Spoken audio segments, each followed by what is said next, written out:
progressivement à cause d'une maladie rhumatismale. Et chaque année, je voyais de moins en moins bien. Et à l'âge de 12 ans, je ne pouvais plus lire ni me déplacer avec la vue. Alain Barillet est aujourd'hui non-voyant à 100%, ce qui ne l'empêche pas d'être un sportif accompli, pratiquant entre autres le ski et la plongée. C'est depuis quelques années avant tout un adepte convaincu et fasciné du parapente. C'est ici, au Salève, à 1250 mètres d'altitude, surplombant la campagne genevoise et le lac Léman, qu'Alain s'entraîne habituellement. Comment un non-voyant peut-il voler seul en parapente ? Le secret de son art, ces radios par lesquelles il reçoit les directives de vol de ses instructeurs. L'un au sommet de la montagne, l'autre dans l'aire d'atterrissage. Chaque fois qu'Alain s'élance de la falaise, il remet littéralement sa vie entre les mains de son instructeur et ami Christophe Smith. Une relation de confiance et d'amitié qui défie l'imagination.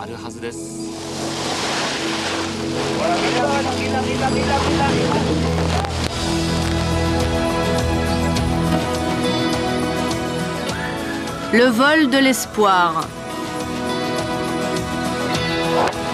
Ok Alain, t'es super bien, tu continues, ligne droite comme ça.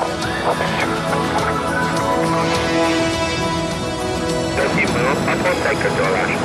Alors là, tu relâches gentiment, relâche, voilà. Ouais, je vais lui dire d'aller un peu à gauche là. Laisse aller. Vitesse, les bras en l'air, on va aller maximum de vitesse. Allez, vitesse, laisse aller. Voilà, laisse aller, vitesse. Voir Alain voler semble un jeu d'enfant, mais pour atteindre un niveau pareil, il a dû travailler très dur, avec toujours Christophe à ses côtés. Comment est-ce que l'histoire d'amitié entre Christophe et Alain a commencé? Il est venu vers moi savoir s'il pouvait voler. Et tu pensais qu'un non-voyant peut voler? Ah oui, tout le monde peut voler. Tout le monde peut voler, ça demande de l'effort.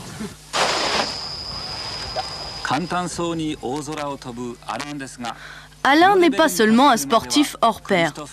Il a obtenu sa licence de droit à l'Université de Genève en enregistrant ses cours et à l'aide de livres en braille.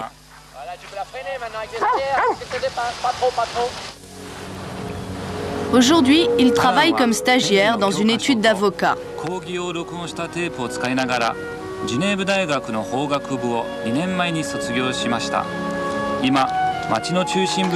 Mais Alain, qui dépend entre autres de cet ordinateur qui déchiffre ses documents au scanner, reconnaît qu'il ressent aussi des limites au niveau professionnel. Son rêve serait de pouvoir, un jour, conjuguer ses connaissances en droit avec sa maîtrise de l'informatique.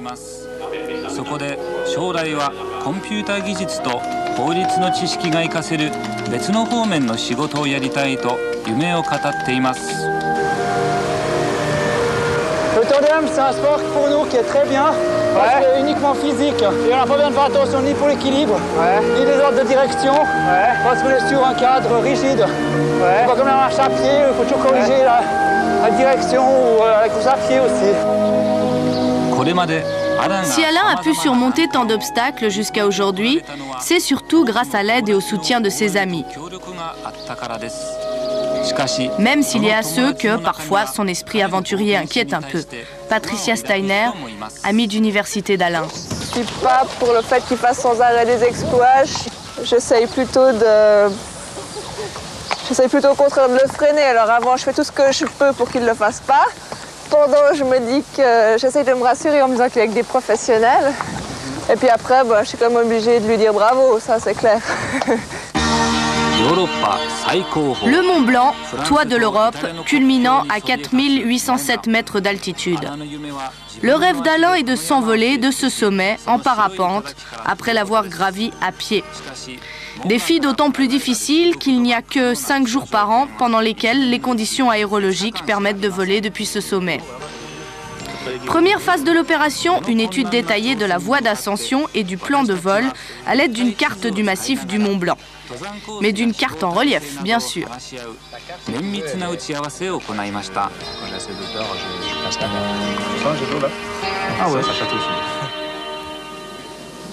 Dans l'esprit d'Alain, voler du Mont Blanc n'est pas seulement un exploit sportif. C'est ici à Martigny, en Suisse, que le projet Maître d'école a démarré il y a 2 ans déjà. Moi pour toi est une fondation humanitaire qui vient en aide aux enfants démunis de Colombie, dont Christian Michelot est le responsable. Le concept du projet Maître d'école est de jumeler un exploit sportif avec une action humanitaire. Il s'agit d'attirer l'attention du public afin d'assembler des fonds pour la construction d'une école en Colombie. Maître d'école est un jeu de mots sur les maîtres d'école et les maîtres de dénivellation entre le sommet du Mont Blanc et l'aire d'atterrissage. L'idée était originale et fut tout de suite reprise par les journaux de l'époque. Résultat, 40 000 francs suisses de dons versés à raison de 10 francs le mètre de dénivellation. Qu'est-ce qui vous a incité à verser de l'argent pour cette cause? D'abord, je l'ai lu dans un journal et je trouve qu'il faut soutenir ce courage de ce monsieur et j'étais très touchée parce que lui-même, il est handicapé, il veut aider ceux qui savent, qui ont encore moins que lui, c'est ça. Et en plus, je trouve qu'il faut du courage pour sauter du Mont Blanc. Tout ce qui est humanité me plaît beaucoup, d'aider les autres et encore chose encore plus folle, c'est de sauter en parachute depuis le Mont Blanc.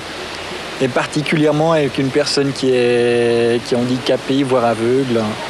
C'est vraiment repousser les limites de l'homme. Et bien qu'Alain n'ait pas encore réalisé son saut, la construction de l'école est déjà terminée. Alain nous a confié qu'il ressentait une grande responsabilité morale par rapport à tous ces donateurs qui ont cru en lui.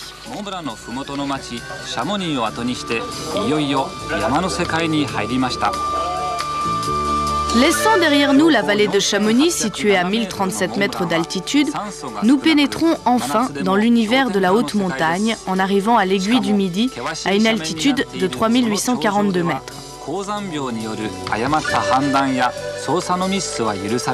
Le sommet du Mont Blanc culmine à 4807 mètres d'altitude. C'est un lieu où l'oxygène se fait rare et où, même au cœur de l'été, la température dépasse rarement le 0 degré. Dans de telles conditions, la moindre erreur due au mal des montagnes peut se révéler fatale. Il s'agit donc de s'acclimater progressivement pour éviter les pièges de l'altitude et c'est pour préparer notre condition physique que nous avons choisi d'utiliser la cabane des Cosmiques, 3612 mètres d'altitude, comme camp de base. Alain se souvient encore des Alpes qu'il a vues pendant son enfance et c'est un amoureux de la montagne. Cependant, même lors de moments de détente dans la cabane, le Mont Blanc ne quitte jamais nos esprits et nous revoyons constamment et sous tous les angles les plans d'ascension et de vol. Le jour d'affronter le Mont Blanc est enfin arrivé. D'après Christophe, qui a volé de nombreux sommets de par le monde, c'est au lever du jour que les conditions aérologiques optimales sont réunies. Pour atteindre le sommet à l'aube, nous décidons de grimper de nuit. En compagnie bien sûr de David Zopetti, le réalisateur. La distance d'ici au sommet du Mont Blanc est d'environ 10 km. La dénivellation de 1400 mètres. Il est maintenant 9 h du soir et, si tout va bien, nous devrions atteindre le sommet vers 5 h demain matin. Allons-y.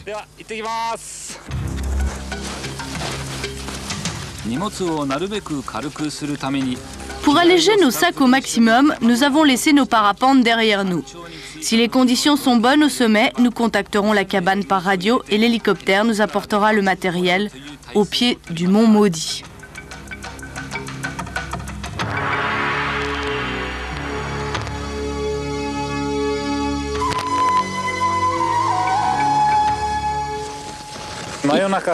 Il est minuit et demi. L'obscurité a complètement envahi la montagne. Nous marchons, pour ainsi dire, quasiment dans les mêmes conditions qu'Alain.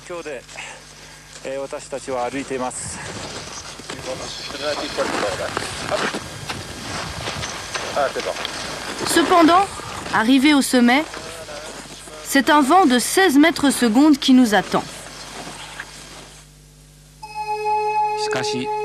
Il est évidemment impossible de voler dans ces conditions.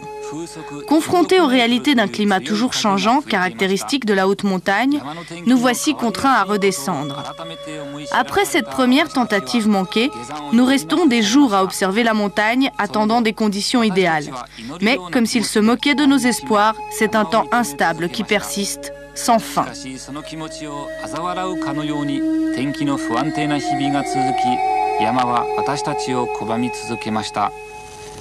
C'est au bout de 4 semaines que la montagne nous a enfin souri. La vallée blanche. Nous ne pouvons plus laisser passer cette opportunité et cette fois c'est en hélicoptère que nous nous posons au sommet. Neil Harrison, parapentiste confirmé de l'équipe, va tenter de s'envoler en premier pour tester les conditions aérologiques.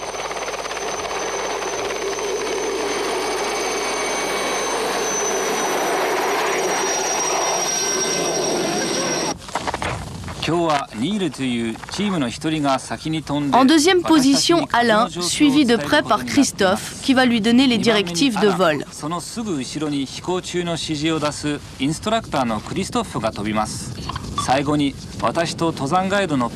Puis enfin Patrice et David en biplace. Voler du Mont Blanc, c'est avant tout l'aventure de toute une équipe. Arrivé à ce stade, le but est que nous puissions tous voler. Durant les préparatifs, le vent se met à souffler de plus en plus fort et au sein de l'équipe, la tension monte aussi.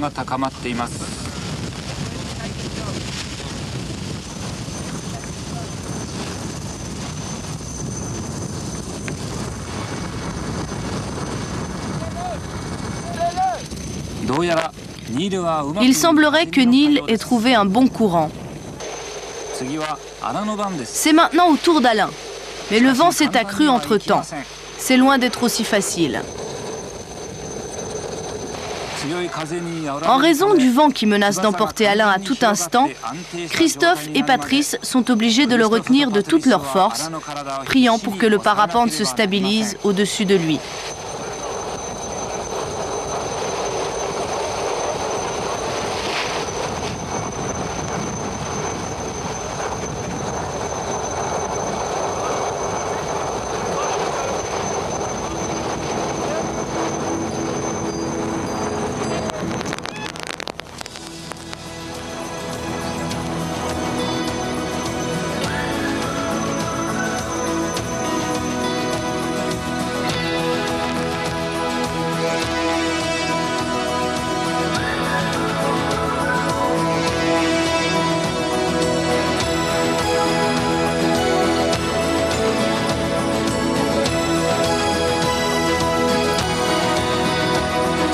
C'est le tour de Christophe, suivi de Patrice et David en biplace.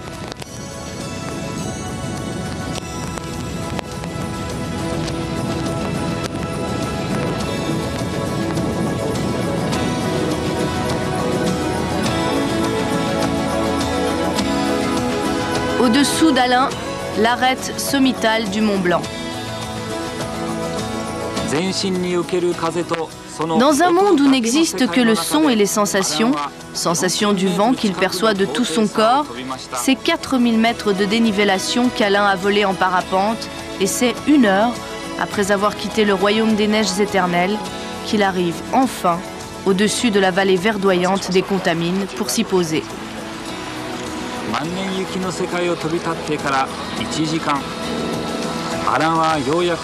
C'est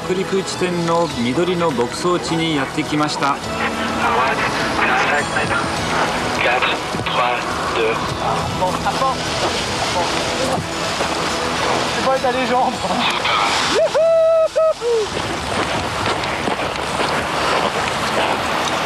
C'est pas dit final. Mais j'ai pas assez de suspendre d'un côté. Elle est déshabillée, toi. Il pose d'abord, il pose sur ta tête. Hé, le parapente, le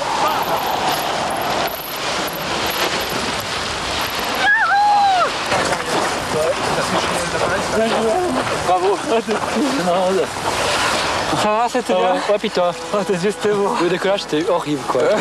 Tu ça va dans tous les sens. Ah, c'était incroyable.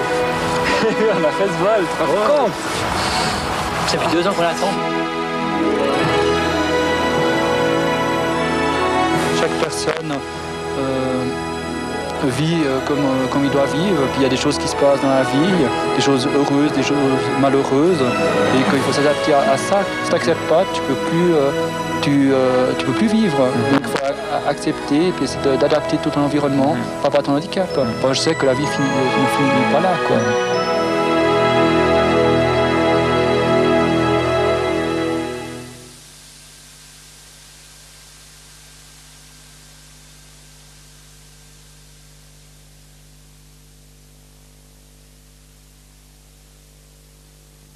Quelques semaines après la diffusion de l'exploit d'Alain sur les antennes japonaises, 15 jeunes filles non-voyantes de ce pays, stimulées par le courage d'Alain, faisaient leur première tentative en parapente depuis une montagne de l'ouest du Japon.